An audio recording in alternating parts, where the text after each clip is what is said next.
Урматтуу депутаттар, урматтуу төрага, мен бүгүн сүйлөбөйүн дедим элем, түз эфирден берилди, жооп бербей койсом болбойт. Мен кыргыз саясатчыларын коен жатагына чейин билем. Алтынбек Жапаров ары кыйшайганда оюнда эмне бар экенин билем, бери кыйшайганда эмне бар экенин билем. Ким эмне үчүн сүйлөп атат, ким эмне үчүн сүйлөбөй отурат, аны да билем. Мен эле эмес, ар бириңер билип калдыңар. Жакшы ниетти айтып, жакшы максатты айтканы менен эмне каалап тургандыгыбызды биз баарыбыз билебиз. Пофамильно анын желанияларын перечинин айтып бер десеңер, мен аны да айтып берем. Бирок мен азыр биринчи муну айткым келет. Урматтуу төрага, депутаттар ант бергенден кийин ыйгарым укугуна киришет. Азыр эки коллегабыз ант бергени турат. Президент ант бергенден кийин ыйгарым укугуна киришет. Ага чейин ал анат каралбайт. Соттор ант бергенден кийин сот болуп эсептелинет. Ант бергенге чейин андай бийик жооптуу кызмат эч кимге берилбейт. Өкмөт кечиктирилбестен 2 жуманын ичинде ант берилсин деп Конституцияда жазылып турат. Бул эми созулуп кеткенде. Ушундай кыйын кезде, ушундай жооптуу чечимдерди кабыл алган өкмөт эмне үчүн бул Конституцияга колун коюп элдин алдына ант берген жок? Мен биз так ошондон башташыбыз керек деп эсептейм. Так ошондон. Ант бул биздин президенттер айтмакчы. Ыйык нерсе. Ант өзүнө эле эмес. Керек болсо бала чакасына чейин антты бузса тиет. Биз бүгүн оор кырдаалда закондо эмне жазылса так ошону аткарышыбыз керек. Бизге болуп көрбөгөндө түркмөндөр акыл үйрөттү. Борбордук Азиянын 5 мамлекети бизге кайрылды. Кыргыз туугандар, жаңжалдан чыгабыз десеңер, конституцияңарды жакшыбы, жаманбы, кабыл алынган тартипти сактагыла деди. Ошол боюнча бийликти түптөгүлө деди. Биз үчүн силердеги тынччылык маанилүү деди. Түркмөндөр айтып атат. Башка жагын айтпай эле коелу. Бүт дүйнө айтты. Кандай эрежеңер болсо ошол боюнча аткаргыла. Мен түрмөдө болуп келдим. Ал жерде дагы эрежени сакташ керек экен. Сактабасаң просто уят болосуң. Биз мына ушул эрежелер менен азыр аракет кылсак, эч ким утулган тарапта, уткан тараптагы кыңк эте албайт. Эч кимге биз повод бербешибиз керек. Бүгүн биз президенттик шайлоону даярдашыбыз керек. 10 жыл мурунку Конституция кабыл алгандар, 30 жыл мурунку Конституция кабыл алгандар ушундай кырдаал кокусунан болуп калса, депутаттар шайлай албай кала турган болсо, автоматтык түрдө 8-күнү шайлоо жарыяланат. Борбордук шайлоо комиссиясы графигин түзүп, ишти баштайт деп айтып турат. Азыр бир талашып кетип калсак, эртең борбордук шайлоо комиссиясы иштин баштаганы турат.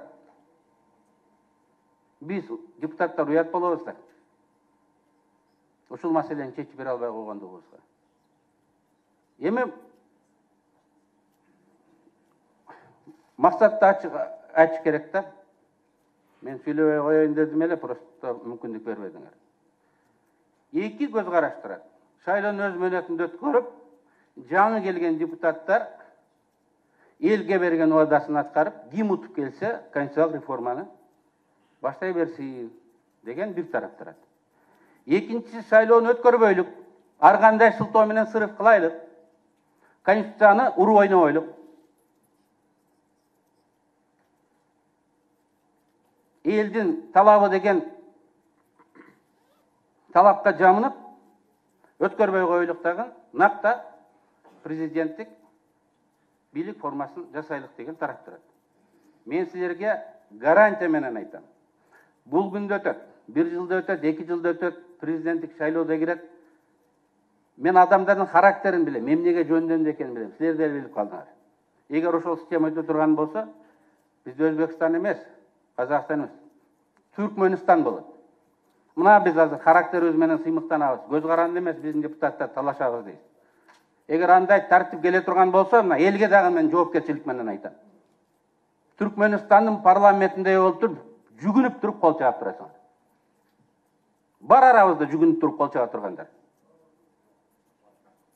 Талап қылса жүгініп тұрып, полусогнутым положение будет аплодировать. Келет ал. Келіп атады. Қалаушылар айтып атады. Таңдағыла. Ел жұрт, парламент. Екі жол бар. Таңдап алғыла. Тура мені көбі күн ойлайды, тура емес, Конституцияны қабылдап, бұл талаш тартыс болып отыр. Екінші жол да бар. Бұл Түркменстанның жолы. Түп-түз кіріп барасыңар. Көп күтпейсің, 1-2 жыл. 1-2 жыл. Мен адамдардың характерін емнеге жөндемде екенін, емне ойлап атқандарын білем. Сілер де білесіңер. Кімдер билікке келіп атқысы келгенін білесіңер. Ал ұлттылық қалса, башқасы келе тұрған, анысын да білеміз. Доронбай ака айтқандай, сорды қырғызым. Просто выборың жоқ. Анысын таңдасаң деле Мамайдың көрі, мұнысын таңдасаң деле Мамайдың көрі. Андан көрі сол бүгінгі система. Айдан ашық, талашып, қырғыздың тек менталитетінде бар. Кескен барма орбайды деген. Дейіп, шындай ашық системаны сақтабайсыз ба? Тура кемшілдігі бар Конституцияның. Ошон үшін 10 жылда қарап көрелік. Бұт киімді кисең деле қайсыл жері қысат, бір 10 жыл дегенде білінді. Қайсыл жерде кемшілдігі бар екен, барыз білеміз. Ошол жерлерін оңда бербейсіз. Шайлаудан кейін. Шайлау сөз өтіш керек. Бұл касалды айықтырын берелі жолы бар. Диагностак лечениясы дайындалды. Бұл шайлау. Ел өзі таңдап алыш керек. Кімді таңдап алса, ошоға разы, 5 жыл разы болуш керек. Болғаны шайлау ачық жанаттап өткөрүш керек. Эми Борбордук шайлоо комиссиясы боюнча. Бұл жерден депутаттар бұлардың моралды укугу жок. Шайлоонун жарым болгондо таратып жиберебиз деп айтып атпайбызбы? Анткени булар подкупты токтото алган жок дейт. Подкупты ким жасады? Биз жасадык. Биз эмне үчүн өзүбүздү токтотконубуз жок. Булар подкупты токтото албады дейт. 200 жолу МВДга, министрге, ген прокурорго кат жазыптыр. Алар токтото алган жок, аракет да кылган жок. Алар көзүн жумуп коюшту. Бүт мамлекеттик орган саботаж кылып атты ошол жердеги 12 адам колунан. Эмне келет? Биз эмне үчүн өзүбүздүн жоопкерчилигибизди айтпайбыз? Силер жоопкерсиңер, силер карашыңар керек деп. Жоопкер болгон президент өзүнүн күнөөсүн сезди. Мен туура эмес кылып коюп турдум деп кетти. 200 кайрылууну аткарбай койгон өкмөт күнөөлүмүн деп кетти. Эми биз дагы күнөөбүздү сезип алдында.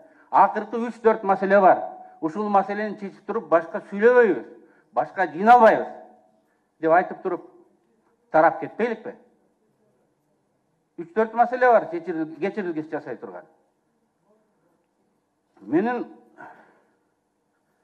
кыскача айткан сөзүм сиздерге ушул: келгиле биз маселени тез, ачык, өз абердин алдыбызда чечейлик. Убакыт тез өтөт, эл тарых баарына баа берет. Көңүл бургандыгыңызга чоң рахмат.